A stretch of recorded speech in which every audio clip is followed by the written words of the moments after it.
بسم اللہ الرحمن الرحیم۔ السلام علیکم۔ جمہور نامہ کے ساتھ میں ہوں عمیر خان۔ ناظرین، آج کی کچھ اہم خبریں آپ کے ساتھ شیئر کریں گے۔ عمران خان صاحب کے حوالے سے کچھ بڑی خبریں ہیں آج سپریم کورٹ سے اور اسلام آباد ہائی کورٹ سے۔ اس کے علاوہ آج عمران ریاض کو جب وہ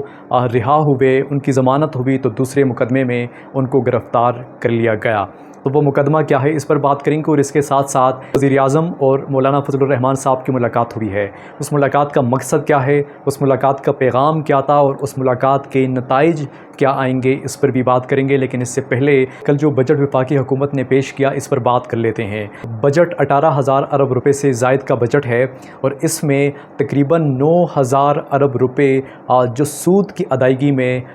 حکومت اس کو دے گی۔ اس کے ساتھ ساتھ 13,000 ارب روپے پاکستان کی تاریخ کا سب سے بڑا ٹیکس نیٹ اس بجٹ میں سامنے آیا ہے اور عام لوگوں کو اس میں شامل کیا گیا ہے۔ 13,000 ارب روپے عوام سے ٹیکس کی وصولی کی جائے گی اور اس سے عام آدمی کے اوپر جو فرق پڑے گا، جو اثر پڑے گا، اس کی زندگی کے اوپر جو اثر پڑے گا، وہ ایک الگ کہانی ہے۔ اس کے ساتھ ساتھ دو قسم کا ٹیکس ہوتا ہے، ایک سیلز ٹیکس ہوتا ہے اور ایک آپ کا انکم ٹیکس ہوتا ہے۔ تو اس میں سیلز ٹیکس اور انکم ٹیکس دونوں میں اضافہ کیا گیا ہے۔ پہلے اگر کسی بندے کی سیلری 1 لاکھ روپے تھی تو وہ صرف مہینے کے آخر میں یا سیلری کے آنے پر حکومت کو 2,500 روپے دیتا تھا، اور اب وہ رقم بڑھا دی گئی ہے، ڈبل کر دی گئی ہے۔ اب وہ حکومت کو 1 لاکھ روپے کے اوپر 5,000 روپے دے گا، اور اگر آپ کی 80,000 روپے سیلری ہے تو آپ حکومت کو ٹیکس کی مد میں 4,000 روپے دیں گے۔ اور اس کے ساتھ ساتھ جو اشیاء ضروریہ آپ خریدتے ہیں، جو آپ استعمال کرتے ہیں، روز کی چیزیں ہیں، آپ کی ضرورت ہے، انسان کی ضرورت ہے، اس پر الگ ٹیکس ہے اور اس میں بھی اضافہ کیا گیا ہے۔ اب کچھ چیزیں ایسی ہیں جس پر بات کرنا ضروری ہے۔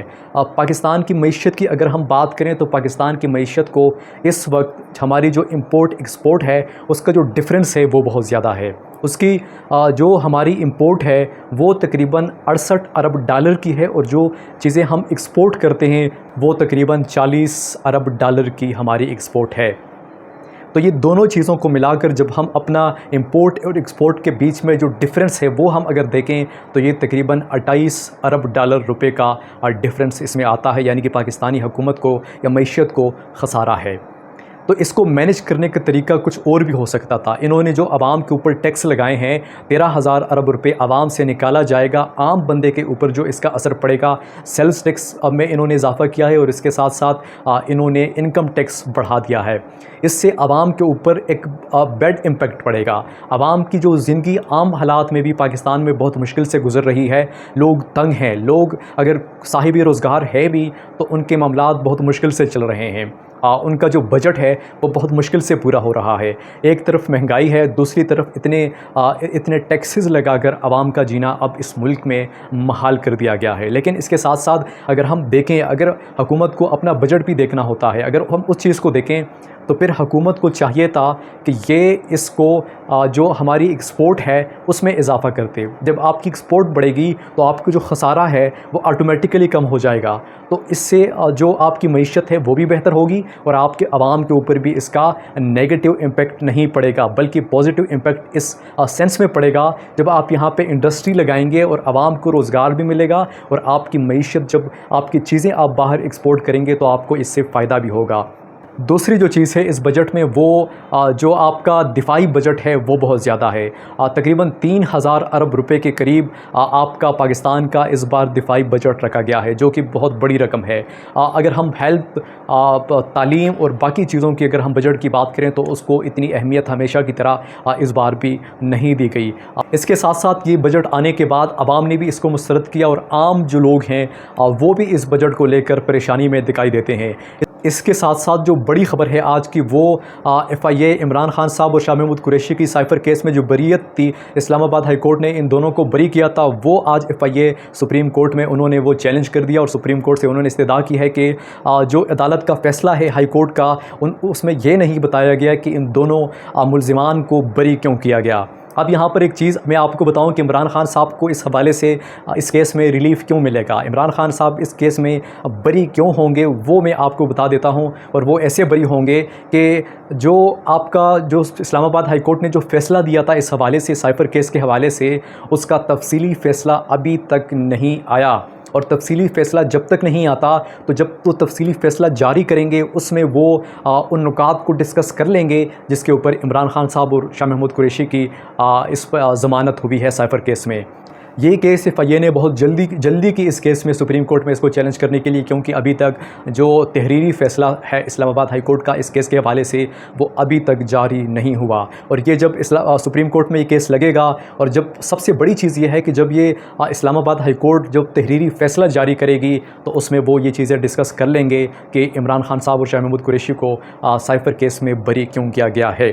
اس کے ساتھ ساتھ اسلام آباد ہائی کورٹ میں عمران خان صاحب نے اور بشرا بی بی نے جو ان کا نکاح کیس میں سزا ہوئی تھی اس کے خلاف انہوں نے درخواستیں دی تھیں، اور وہ عمران خان صاحب نے استدعا کی تھی کہ جو پہلا جج تھا جس نے کیس سنا تھا اور اس نے فیصلہ محفوظ کیا تھا، اور انہوں نے استدعا کی تھی کہ وہ اپنا تحریری فیصلہ سنائے اور اسلام آباد ہائی کورٹ اس کو حکم دے. اور دوسری صورت میں انہوں نے یہ کہا تھا کہ اگر ایسا نہیں ہوتا تو پھر ہائی کورٹ خود اپیل سنے اس کیس کے حوالے سے. تو آج یہ کیس لگا اسلام آباد ہائی کورٹ میں اور انہوں نے اس میں فیصلہ دیا. جسٹس میاں گل حسن اورنگزیب صاحب نے اس پر فیصلہ دیا، اور انہوں نے ابھی جو کیس ٹرانسفر ہوا ہے عمران خان صاحب کا دوسری عدالت میں، انہوں نے حکم دیا کہ 10 دن کے اندر سزا معطلی کی جو درخواست ہے اس پر فیصلہ کیا جائے اور اپیلوں کا فیصلہ 1 مہینے کے اندر کیا جائے. یعنی کہ یہ کیس جو اب عمران خان صاحب کے اوپر عدت کا کیس ہے، بشرا بی بی کے اوپر عدت کا کیس ہے، عدت میں نکاح کرنے کا کیس ہے، وہ اب زیادہ سے زیادہ 1 مہینے کے اندر اس کا فائنل فیصلہ آ جائے گا. اس کے ساتھ ساتھ آج عمران ریاض ایک مقدمے میں بری ہوئے، اور مقدمہ ان کے اوپر یہ تھا، یہ 5 جون کو ان کے خلاف لاہور کے تھانہ نشتر کالونی میں ایک درخواست یا FIR درج کی گئی تھی، ایک مقدمہ ان پر درج کیا گیا تھا، اور اس میں یہ کہا گیا تھا کہ عمران ریاض نے امانت میں خیانت کی ہے، اور دفعہ 406 کے تحت ان پر یہ مقدمہ درج کیا گیا تھا جس میں ان پر 2.5 کروڑ روپے کیش وصول کرنے کا الزام لگایا گیا تھا. اس کے بعد وہ حج پر جاتے ہیں تو انہیں ایئرپورٹ سے گرفتار کر لیا جاتا ہے، اور بعد میں پتہ چلتا ہے کہ ان پر یہ مقدمہ درج تھا. اب اس کے بعد جب یہ اس مقدمے میں آج ان کو ضمانت ملتی ہے، یہ کیس ختم ہوتا ہے، تو اس کے بعد ایک دوسرے مقدمے میں ان کو گرفتار کیا جاتا ہے. پر مقدمہ یہ ہے کہ انہوں نے کار سرکار میں مداخلت کی ہے. اب کار سرکار میں مداخلت انہوں نے تب کی ہے جب وہ ایئرپورٹ پہنچے اور وہاں سے انہوں نے حج کے لیے روانہ ہونا تھا، اور وہاں سے انہوں نے سگنل کراس کیا اور اہلکاروں کے روکنے کے باوجود وہ آگے بڑھے. یہ مقدمہ ان پر درج کر کے ان کو آج پر گرفتار کیا گیا. یہ اس حکومت کی اور اس نظام کی اصلیت ہے، حقیقت ہے، اور یہ کتنی گرا ہوا ہمارا سسٹم ہے، گری ہوئی ہماری حکومت ہے کہ ایسے مقدمات بنا کر جس کا کوئی منطق ہی نہیں بنتا، اور ان میں لوگوں کو دوسری وجوہات کی بنا پر اگر کوئی بولے تو اس کو روکنے کے لیے پریشرائزڈ کر کے ان پر مختلف قسم کے نہ بننے والے مقدمے بنا کے ان کو جیل میں رکھنا اور ان کو مجبور کرنا کہ وہ اپنے موقف سے پیچھے ہٹے. اس کے ساتھ ساتھ آج شہباز شریف اور مولانا فضل الرحمان صاحب کی ملاقات ہوئی ہے. یہ ملاقات ایک طرف سے تو مولانا فضل الرحمان پاکستان تحریک انصاف کے لوگوں کے ساتھ ان کی ملاقاتیں ہو رہی ہیں، وہ یہ امید بھی دلا رہے ہیں کہ وہ پاکستان تحریک انصاف کے ساتھ مل کر حکومت کے خلاف تحریک لانچ کریں گے اور وہ حکومت کا خاتمہ کریں گے. دوسری طرف سے آج جو ملاقات ہوئی ہے اس کا کوئی مطلب ہے، وہ مطلب یہ ہے کہ مولانا فضل الرحمان پاکستان تحریک انصاف کو بیوقوف بنانے کی کوشش کر رہا ہے. وہ اس حوالے سے کیونکہ مولانا فضل الرحمان کا اصل جو مائنڈ سیٹ ہے وہ حکومت کے خلاف نہیں ہے، وہ حکومت کے خلاف اس لیے نہیں ہے کیونکہ پاکستان تحریک انصاف کو حکومت اور مولانا فضل الرحمان مل کر پاکستان تحریک انصاف کو یہ دھوکہ دے رہے ہیں، ان کا ٹائم ضائع کر رہے ہیں کہ یہ مولانا فضل الرحمان کے پیچھے لگے اور مولانا فضل الرحمان اس کو طول دے،